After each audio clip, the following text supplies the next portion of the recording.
Oye País, buenas noches, Oye País, gracias por acompañarme en esta hora. Yo soy Rudy González. De nuevo les doy la bienvenida a este conversatorio de cada noche, aquí por Colorvisión, para analizar temas de interés nacional e internacional, temas periodísticos, lo que ocurre en el país y en el resto del mundo, lo que se comenta, las noticias que están en evolución, los episodios tras bastidores. Siempre hay de todo eso aquí en República Dominicana. Y ahí veo que se está por armar un match entre Gloria Reyes, de los programas de los proyectos de asistencia social, y la vicepresidenta, ya que Gloria Reyes ha solicitado una auditoría de la gestión de Margarita Cedeño de Fernández, Margarita Cedeño,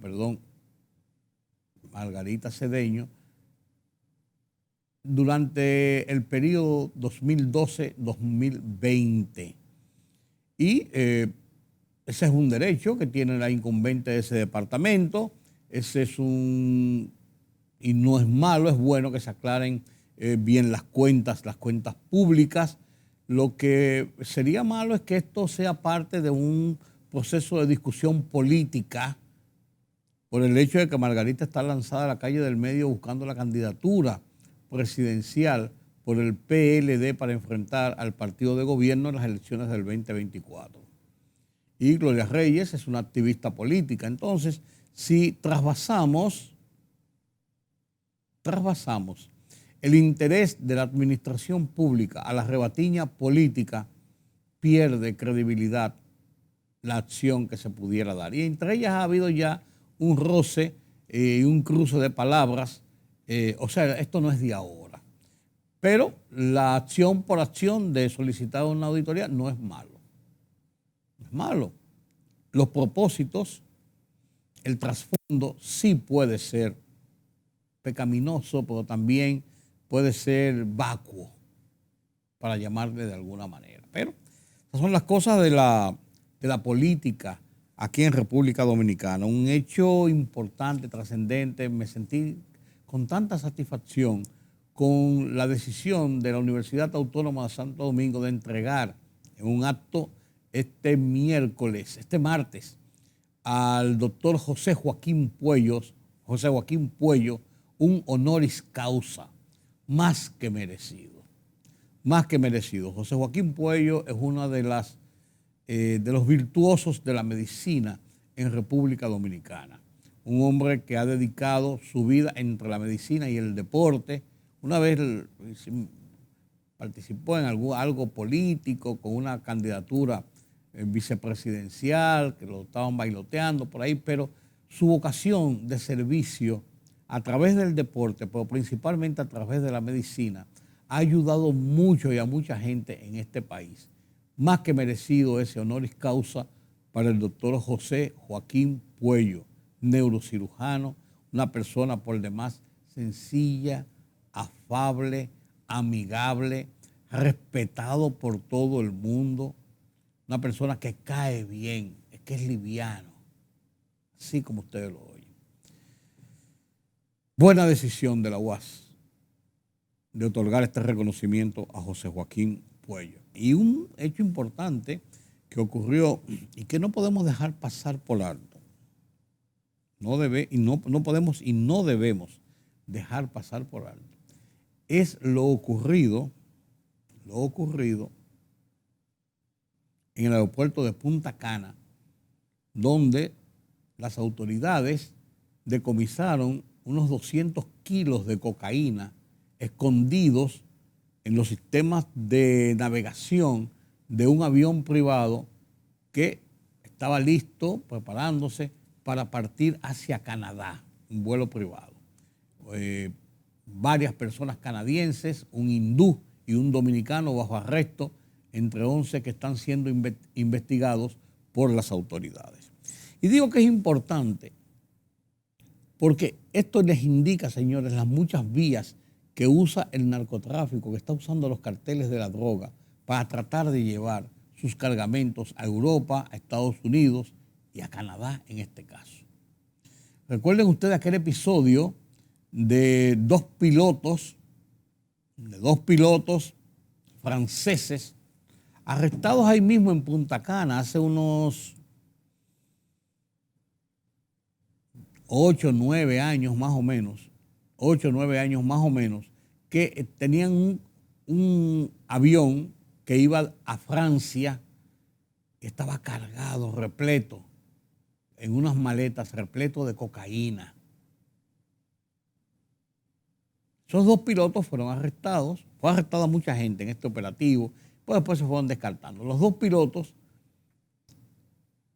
fueron a la justicia y fueron condenados, no, estaban en el proceso del juicio de fondo en República Dominicana y lograron una libertad condicional en lo que se producía el proceso de decisión de la justicia sobre su caso.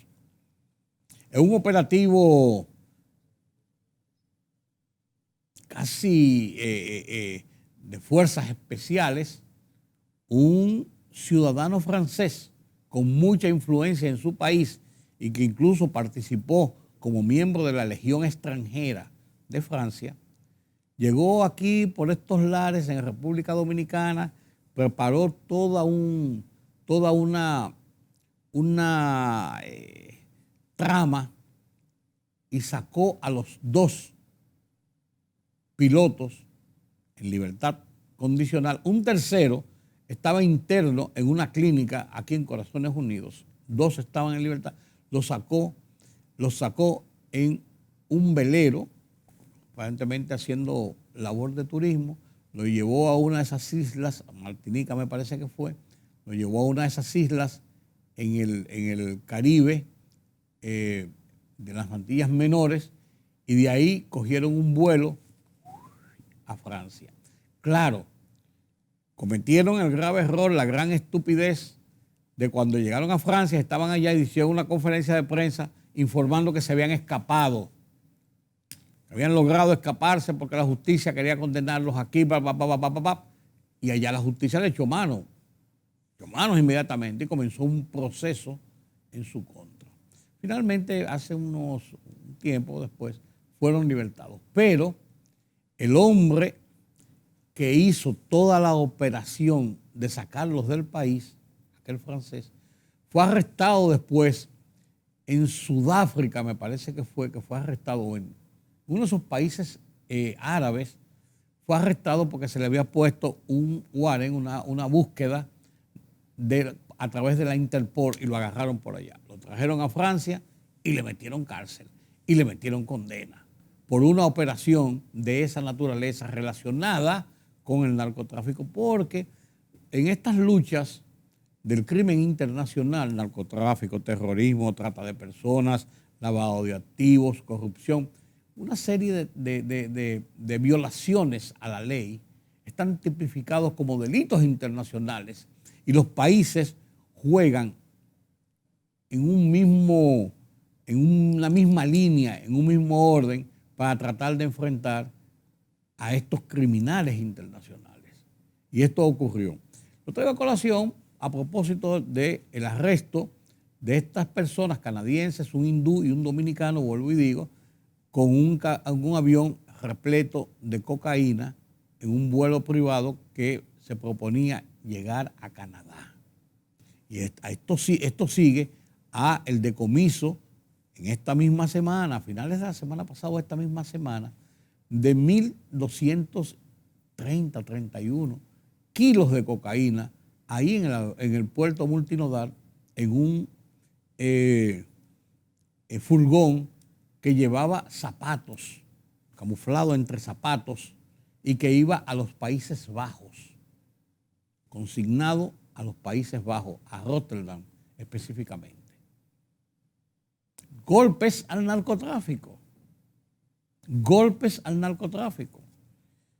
Importante en esta lucha contra el delito internacional, transnacional, desde República Dominicana. Enhorabuena. Enhorabuena. Y hay un tema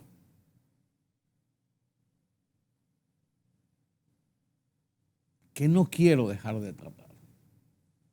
No quiero dejar de tratar. Y es lo que ha hecho la Junta Central Electoral de sacar del CES, del Consejo Económico y Social, la discusión del proyecto de reformas a la ley de partidos y ley electoral, y la llevó al Senado para que allí se discuta, para que allí se airee, para que allí se decida en consecuencia, que es lo que debió hacer desde el principio. Sobre ese tema yo voy a abundar un poco más, pero por este momento lo dejo ahí. Día del Periodista, yo como periodista hago una reflexión sobre lo que es ser periodista y sobre lo que es el ejercicio del periodismo en mi columna Oye País, en el Listín Diario de esta semana. Comparto con ustedes mis comentarios a continuación.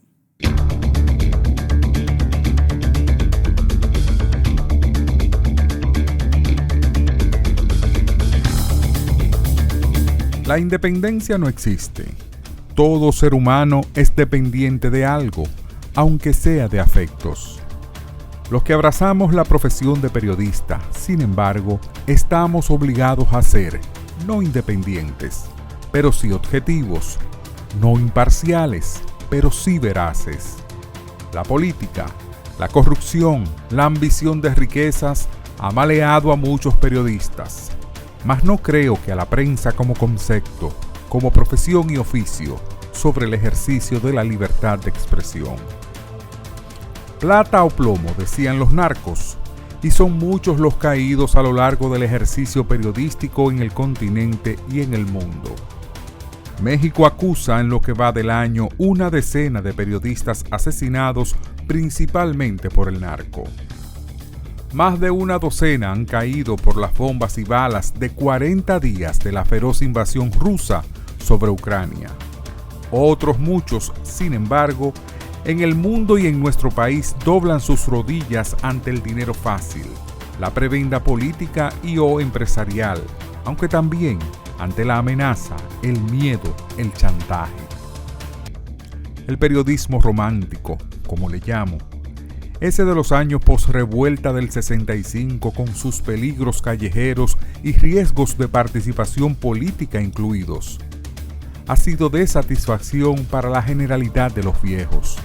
Tengo 53 años de ejercicio continuo y un ejemplo para los nuevos, acogotados por la incursión en este ejercicio noble de una oleada de comunicadores, trepadores y la perversidad de desaprensivos periodistas en las caudalosas redes sociales. Con todo y ello, el periodismo sigue siendo parte esencial de la vida en democracia, lo que celebramos en un país donde no hay política de Estado contra la prensa.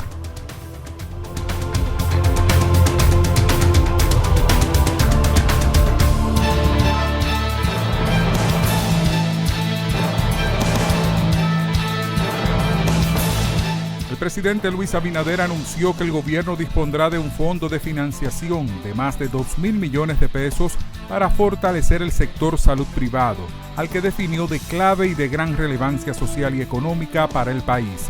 Los fondos estarán disponibles para potenciar las clínicas y centros médicos de tercer nivel, laboratorios, producción farmacéutica nacional y de exportación o proyectos de turismo de salud, precisó el gobernante en un documento enviado por el Palacio Nacional.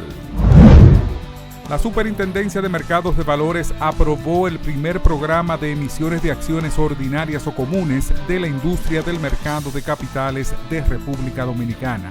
César Iglesias será la primera empresa en emitir acciones en el mercado de valores dominicano. El Senado de la República aprobó en única lectura un contrato de fideicomiso que contempla el desarrollo turístico de la provincia de Pedernales. El fideicomiso Pro Pedernales, presentado por el Poder Ejecutivo, la aprobación del gobierno, el fideicomiso, un contrato entre el Estado Dominicano y las fiduciarias reservas, tendría un impacto positivo tanto en Pedernales como en toda la región sur del país y contribuiría a generar nuevos empleos, mejorar la competitividad, así como aumentar la inversión local y extranjera. El Partido Revolucionario Moderno PRM anunció para el 15 de mayo la convención de delegados mediante la cual renovará su dirección nacional. A través de un acta de proclama, la Comisión Nacional de Elecciones Internas del partido oficialista dejó abierto el proceso de recepción de solicitudes de candidaturas a la presidencia y la Secretaría General.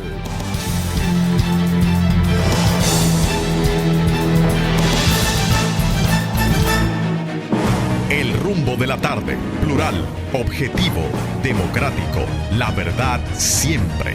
Con tres verdaderos profesionales del periodismo y la comunicación, Georgie Rodríguez, Juan TH y Rudy González. Los Poderosos.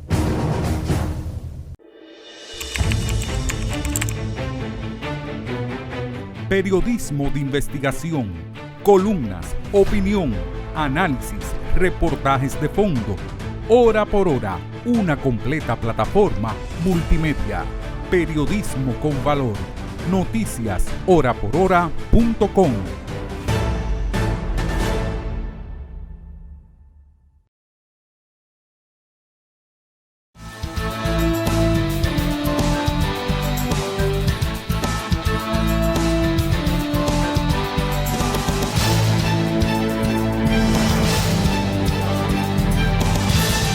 Gracias por continuar con nosotros aquí en Oye País, el tema de la economía. Como cada semana, nuestro analista Carlos Cuello para darnos los últimos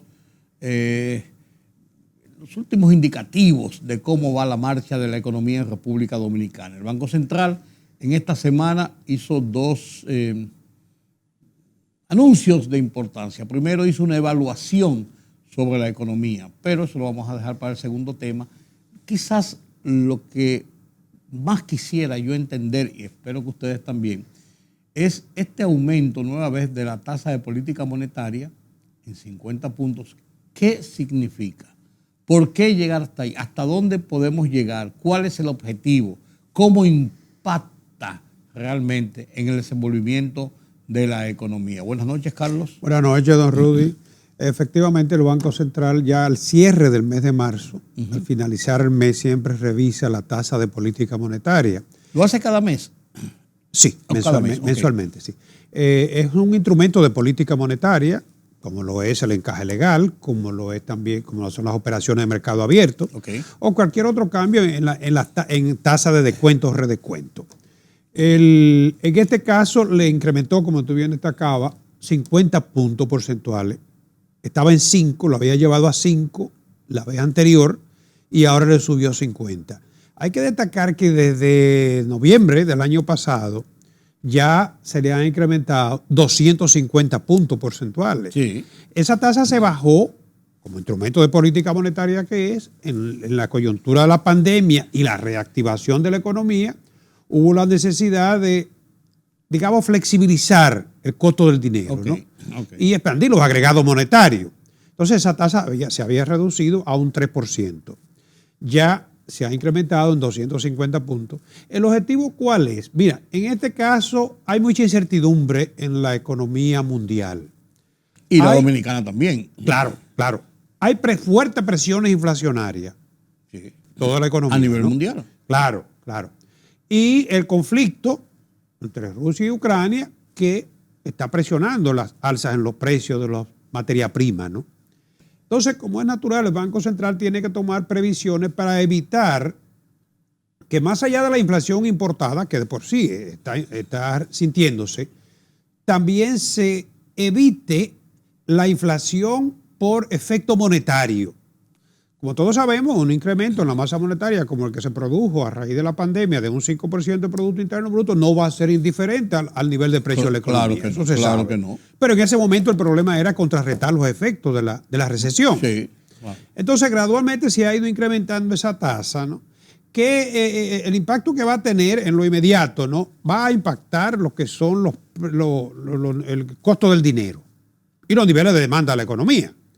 Porque se va a aumentar el financiamiento y el incremento del financiamiento impacta la inversión y el consumo. Sí, se rueda a todo el nivel. Que es el propósito justamente, claro. ¿No? Y además recoger parte del excedente de liquidez en manos de la banca, en el circulante, digamos, ¿no?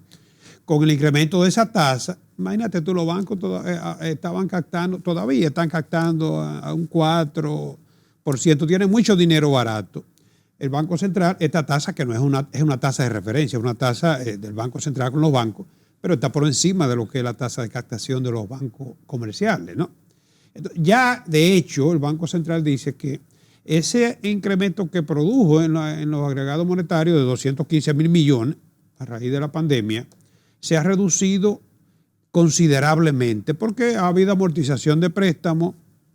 Sí garantiza algo muy importante, y es que los préstamos que fueron concedidos a tasa fija por periodo de 3 meses para reestructuración de deuda, que casi la mitad de lo que se colocó, no van a ser tocados. O sea, se va a respetar esa facilidad de reestructuración de deuda de pequeña empresa, ¿no? No obstante eso, el Banco Central ya ha retirado de circulación, no revelan el monto, pero sí una proporción significativa de ese incremento en la masa monetaria. Esto también debe subir la tasa pasiva, o sea, la tasa que le pagan los bancos a los depositantes, que de hecho están en la mitad de lo que es la inflación. Y eso implica que tú estás perdiendo tu dinero, porque si tú llevas $1 millón de pesos y te pagan una tasa inferior a la inflación, el poder adquisitivo de ese millón se reduce. Pero tú dices debe o tiene. No, es que esta tasa manda señales al mercado. Ok.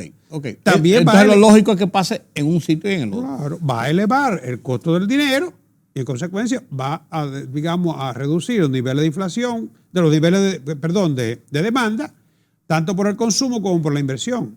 Fíjate que todo. Pero un banco podría, escúchame, para yo entenderlo bien, y yo creo que también los amigos, un banco podría subir los niveles de tasas de interés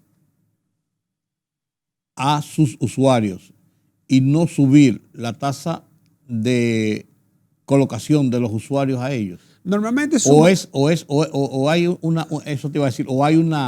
una media general en los bancos. Normalmente suben las dos, pero no suben de inmediato porque hay préstamos que están en contrato. Que no pueden subir, que a tanto tiempo. Antes se le ponían cláusulas, ¿no?, de condiciones específicas en las que se podían producir variaciones. Pero cuando se garantiza una tasa a un año, esa tasa se supone que no va a subir. Cuando tú abres un certificado financiero a 6 meses, esa tasa ya está negociada. 6 meses, claro. Entonces, fíjate que los cambios en uno u en otro sentido siempre serán graduales. De todos modos, las expectativas son de alza en el costo del dinero.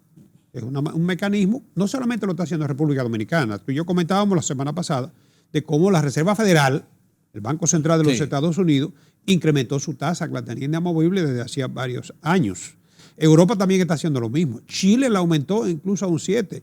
Vimos los otros días cómo Rusia la aumentó a un 20%, su tasa del Banco Central, como consecuencia precisamente de la situación de guerra, que es un caso aparte, pero sí es un mecanismo universalmente utilizado por los bancos centrales que ahora tienen que estar al acecho, porque la economía está muy sensible. Sobre el tema de la inflación, ¿este aumento de la tasa presiona la inflación hacia arriba o hacia abajo? Y en cuanto a los precios de productos básicos, por ejemplo, el consumidor, que estamos hablando ahora de los aranceles y todo esto, ¿presiona hacia arriba o hacia abajo? Mira, se supone que las alzas de tasa van orientadas a contrarrestar los efectos de la inflación, a quitarle capacidad de demanda a la economía, presión de demanda, y entonces la inflación se supone, ese es uno de los propósitos fundamentales, reducir o quitarle presión a la inflación. Nosotros tenemos una inflación que para el mes de febrero puede ser 0.9, 0.93, si mal no recuerdo, y 8.98, cuando se compara de febrero a febrero, casi un 9%. Casi un 9%. ¿No? Entonces, aunque, como te digo, las medidas monetarias no necesariamente van a corregir, van a hacer que la inflación ceda, porque hay pero presiona hacia abajo. Claro, porque si tú tienes muchos circulantes va a haber una presión de demanda. Sí. Entonces, el propósito, como te digo, va orientado a quitarle presión a la demanda del mercado y tratar de conseguir la estabilización en los precios. El Banco Central todavía mantiene su tasa objetivo meta inflación del 4 más o menos 1. Apenas estamos en el segundo mes, bueno, ya tenemos el tercer mes. No conocemos todavía el resultado del mes de marzo, pero ya estamos en el tercer mes del año Y la verdad es que las expectativas no son las mejores porque ya tenemos más de un 2% en los primeros 2 meses. Pero el Banco Central emitió en esta semana también una información sobre la marcha de la economía. No sé si la llegaste a ver. Así es. Sí. Así es. ¿Cuál es el planteamiento que hace sobre el crecimiento de la economía y sobre las perspectivas inmediatas? Mira, el Banco Central utiliza hace años el IMAE, un indicador de corto plazo, ¿no? De la actividad económica, ¿no? Entonces, ese indicador revela que la economía dominicana estaría creciendo, creció un 6.3 en enero y un 5.8 en febrero. O sea, se aceleró un poquito la inflación, el crecimiento, ¿no? Pero en promedio, para estos primeros 2 meses, da un 6%. Un 6%. En los primeros 2 meses del año. Estos 2 meses del año, recuérdate que en el 2021, estos no fueron los mejores meses. No.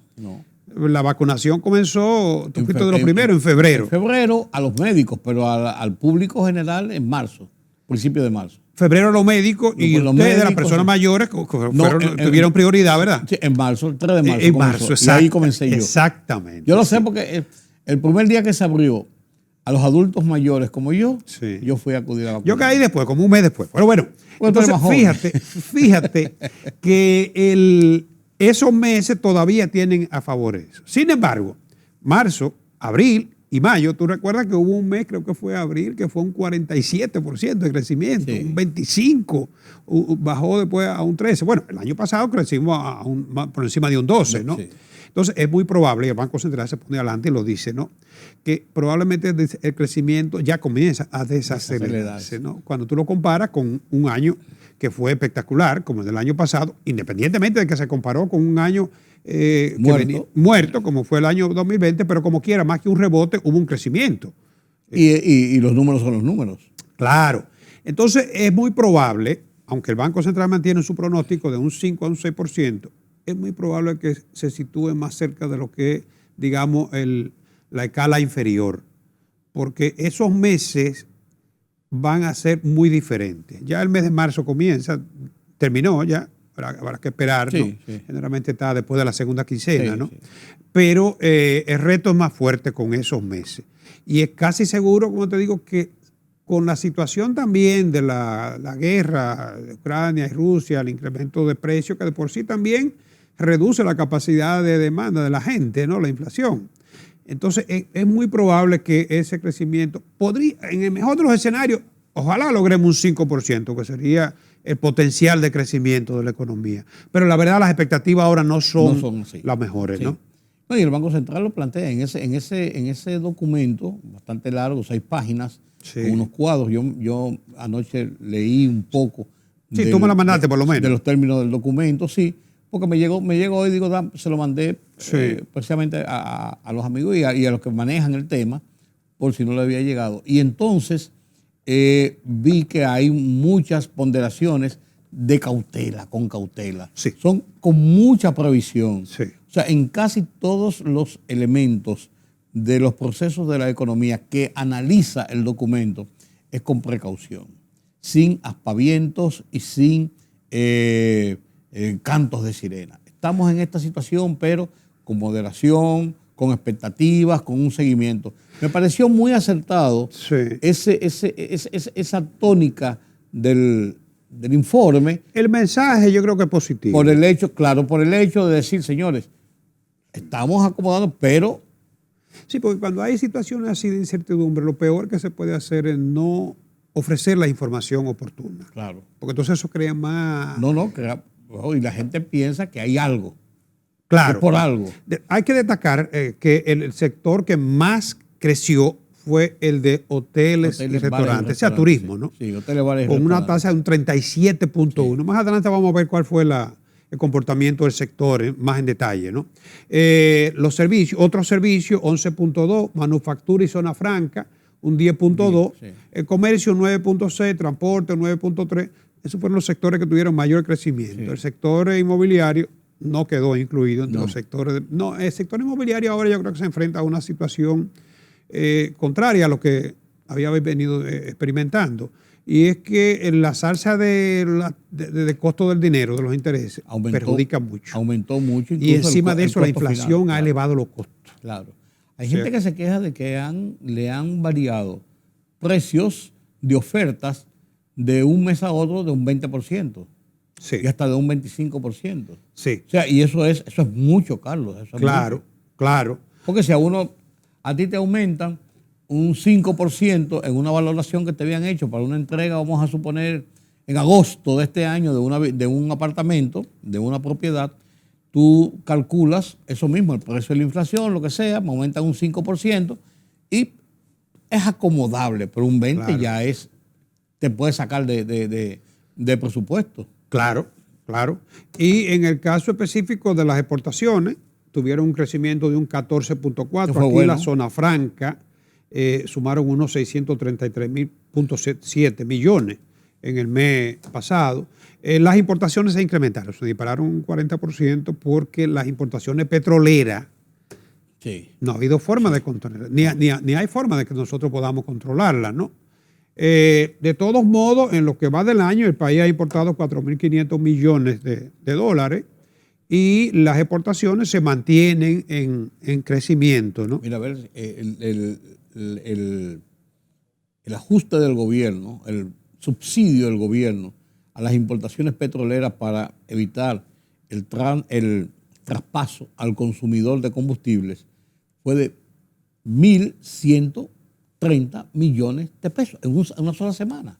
O sea, es un jalón. Probablemente va a quedar corta la proyección que se hizo para los primeros 4 meses. Así es. O sea, ese es uno de los problemas. Yo vi también que se había ya acordado en el plan eléctrico, ¿no?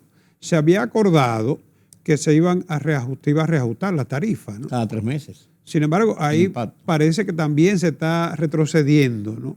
Y los subsidios son insostenibles porque es que el gobierno no tiene los ingresos en la cuantía suficiente como para poder subsidiar todos los que son los incrementos de precio de la economía. Se hablaba de que la tarifa eléctrica podía haber subido hasta un 26% la residencial y que en el promedio el gobierno hizo unos reajustes con el subsidio y quedó aproximadamente en un 9%.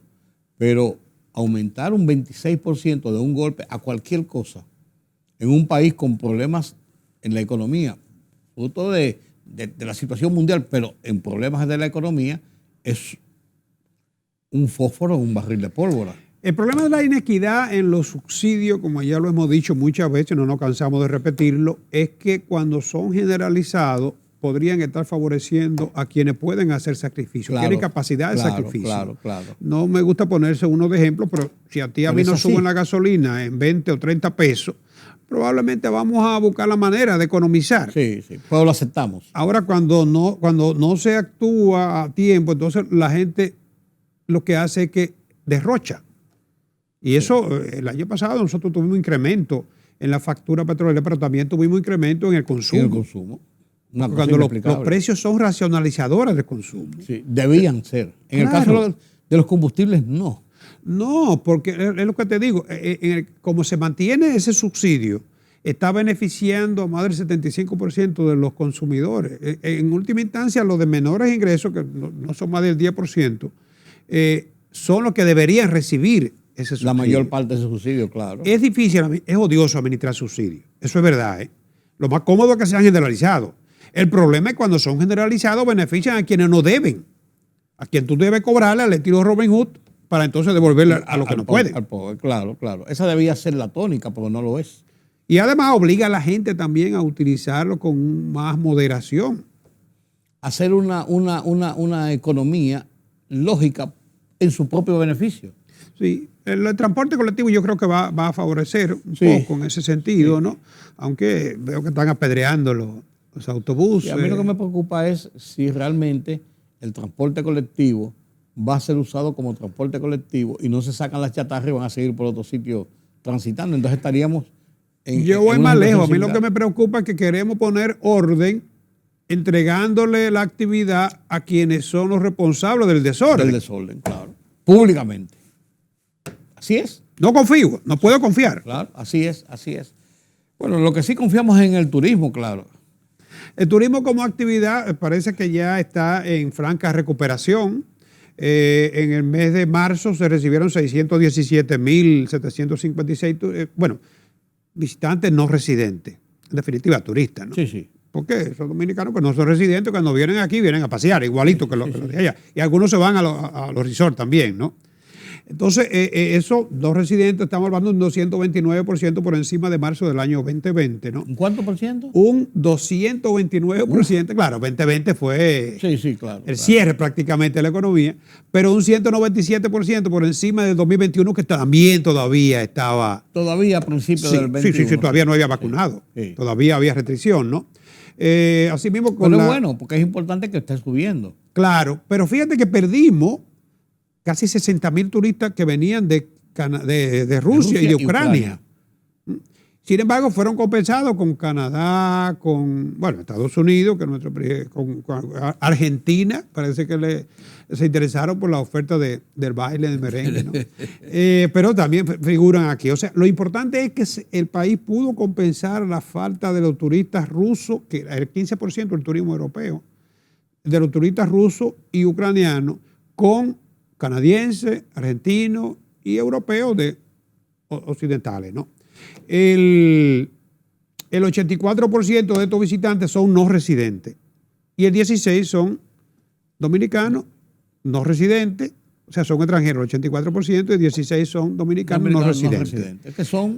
Que entran como turistas incluso porque tienen muchos de ellos doble nacionalidad o tienen nacionalidad norteamericana. El primer trimestre ya, es una cifra del primer trimestre, marzo del 2022, el país ya ha recibido 1.715.000 visitantes no residentes. O sea, que de mantenerse esa tendencia con 1.700.000, podríamos, sobrepasaríamos los 6 millones. Sí, sobre los 6 millones. Retornaríamos a lo que es porque todavía no es la temporada alta, ¿no? Sí, estamos en temporada alta. Estamos en temporada alta. Sí, la temporada alta termina el 15 de abril. La temporada alta es del 15 de diciembre al 15 de abril. La gran alta. Aunque aquí... Sí, pero es la temporada cuando vienen de Europa, Canadá y Estados Unidos huyéndole al frío. Yeah. Entonces viene que es la temporada de frío de diciembre a abril prácticamente. Yeah. Bueno, de todos modos, el panorama luce muy favorable para el turismo.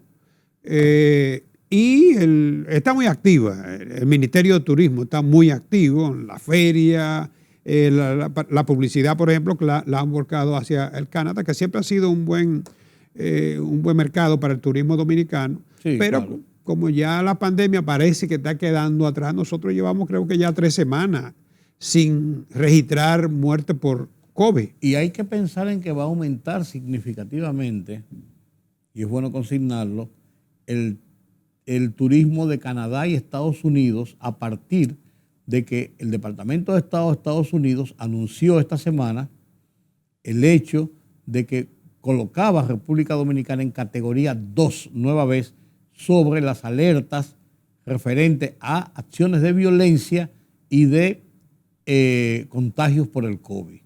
Subimos a 4, que es la máxima alerta. Bajamos a 3 en el mes de marzo.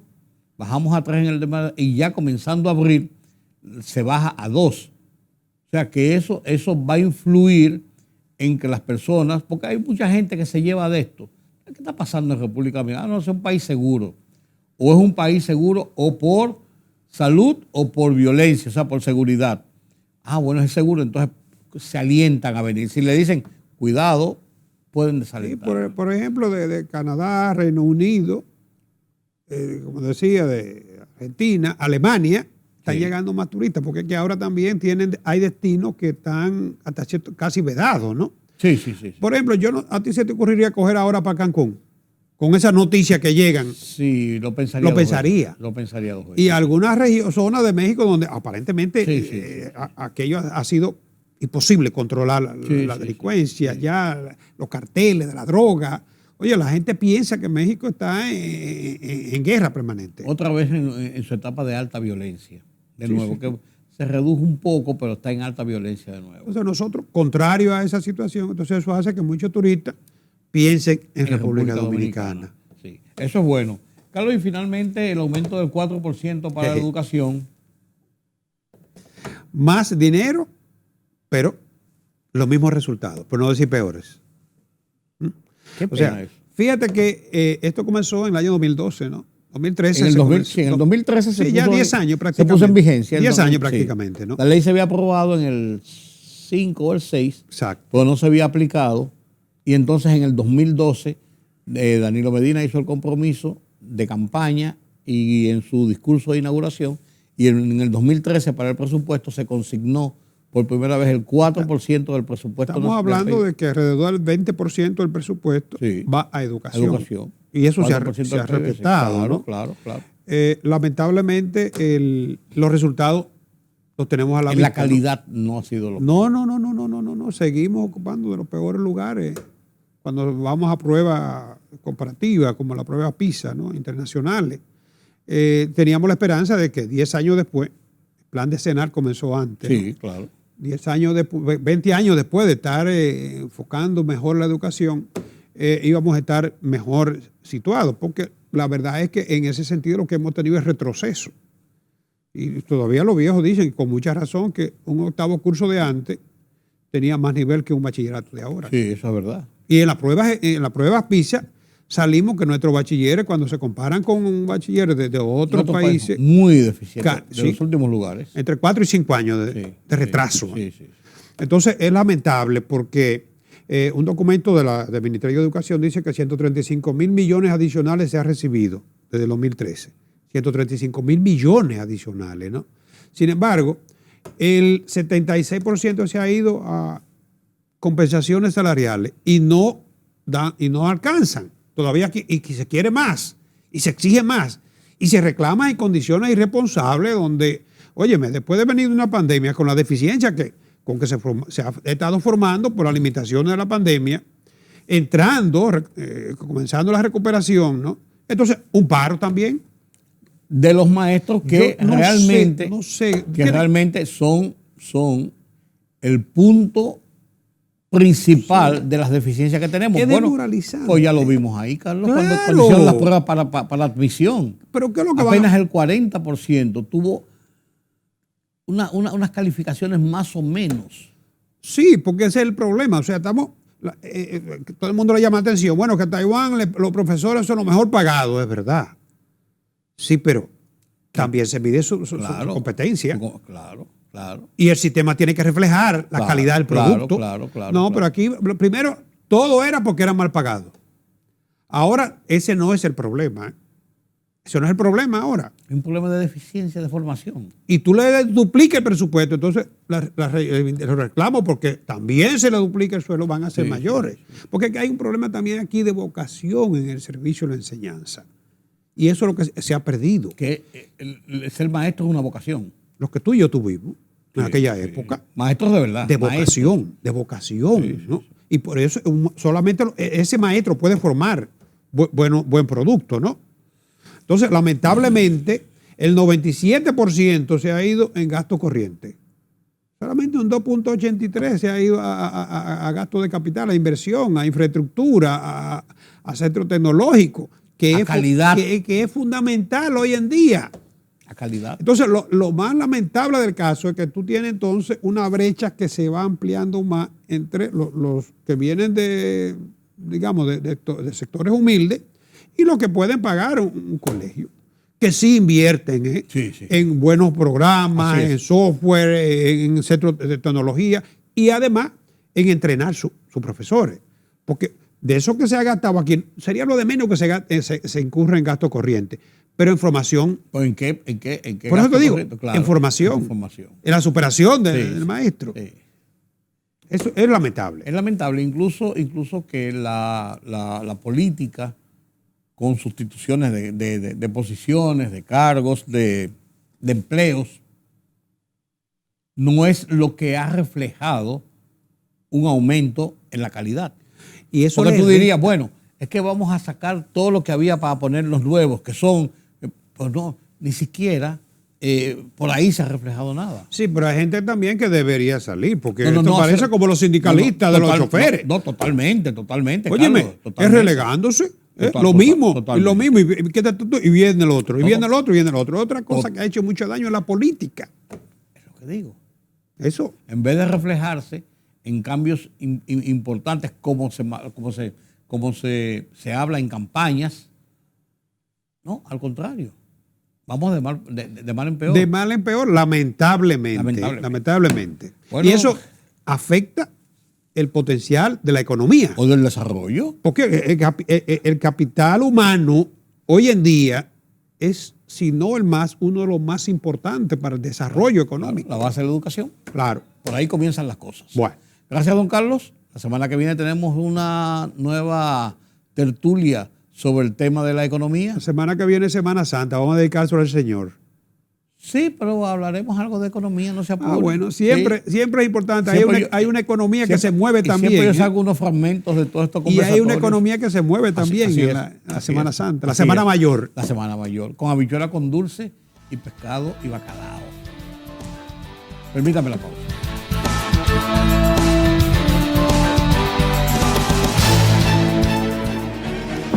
El rumbo de la tarde, plural, objetivo, democrático, la verdad siempre. Con tres verdaderos profesionales del periodismo y la comunicación, Georgie Rodríguez, Juan TH y Rudy González.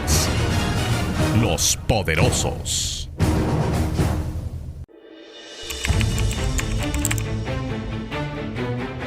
Periodismo de investigación, columnas, opinión, análisis, reportajes de fondo. Hora por hora, una completa plataforma multimedia. Periodismo con valor. Noticias horaporhora.com.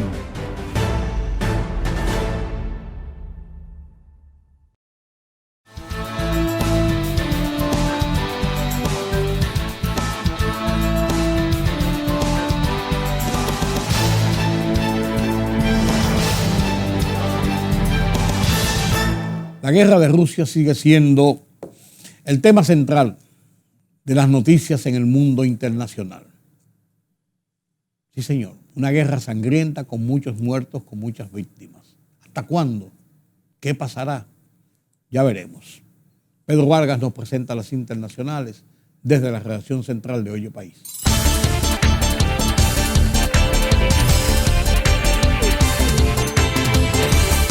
El gobierno de Puerto Rico suspendió este jueves las clases del sistema público y las labores en todas sus agencias por el apagón del miércoles en una planta de generación en el sur y que afecta aún a toda la población de la isla. Los ministros de Exteriores del Grupo G7 subrayaron este jueves su apoyo inquebrantable a Ucrania y destacaron la importancia de aumentar la ayuda militar, financiera y humanitaria al país, así como las sanciones a Rusia. Estados Unidos anunció sanciones a las dos hijas del presidente de Rusia, Vladimir Putin, y la prohibición junto a sus socios occidentales a las nuevas inversiones en Rusia tras la masacre en la ciudad ucraniana de Bucha. Un alto funcionario del gobierno del presidente Joe Biden explicó en una llamada con periodistas que las sanciones tienen como objetivo a las dos hijas de Putin, María y Katerina, así como a la esposa y la hija del ministro ruso de Exteriores, Sergei Lavrov. El regulador ruso de comunicaciones, Roskomnadzor, prohibió la distribución en el país de publicidad del gigante tecnológico Google y de sus productos por numerosas violaciones de la ley por parte de su servicio de video YouTube con relación a la denominada Operación Especial Militar en Ucrania.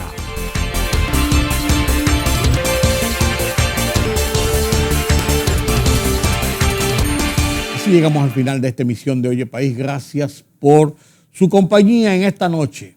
Mañana tenemos una cita nueva vez aquí en Color Visión. Yo soy Rudy González. Pasen un feliz resto de la noche.